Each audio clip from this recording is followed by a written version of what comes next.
Okay, here I have already separated my gold-plated electrodes. Those are all hanging around my neck. Here I have my EKG electrodes, and then here I have my leg electrodes.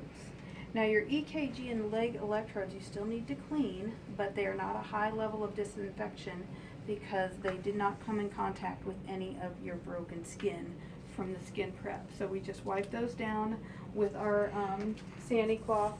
They need to, again, follow your facility's policy, but it usually needs to be some type of germicidal wipe.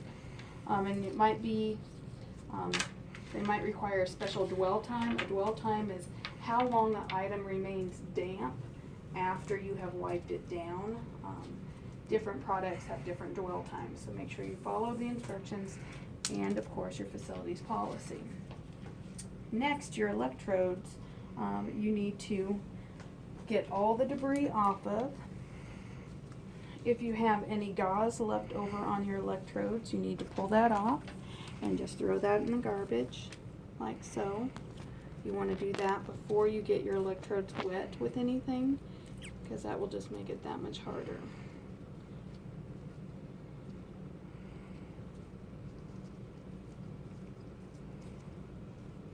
Sometimes it is a challenge to work with these. There we go.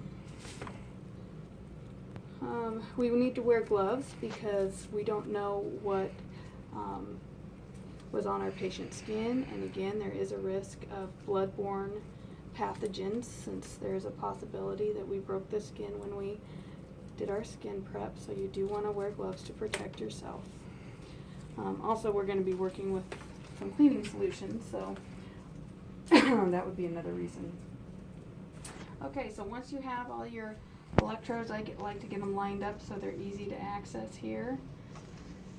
And then run some warm water. Some people actually fill up a sink and then will soak their electrodes while they go do other stuff in the patient's room, maybe getting the bed sheets off the bed, or maybe you're helping the patient get out to the door and discharging them. You can let these soak during that time. But you do want some soapy, warm water. And then you're going to take a very specialized cleaning tool, the toothbrush, to start cleaning the electrodes. And you want to get all the paste off of them. So you really just scrub, and you have to really look closely to make sure you get all the paste off. The paste, once it's dried, no longer acts as a conductive material, and it will affect your resistance, making it a poor contact with the skin. So it will increase your resistance. Again, you can just kind of scrub away at all of these. You want to get all that paste off.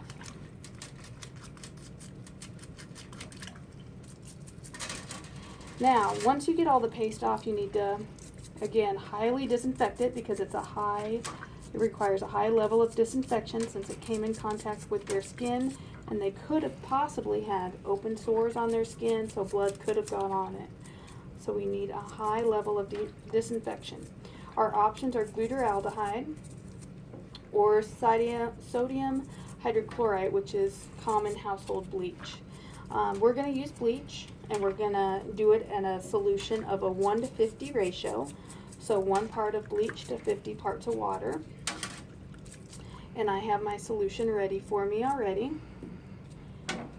And we have to get the electrode and the wire in that. So you want to wind it up. You do not want to get the black part in there.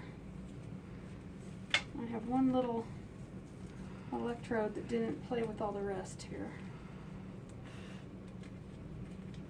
So I'm going to have to go back and clean him separately.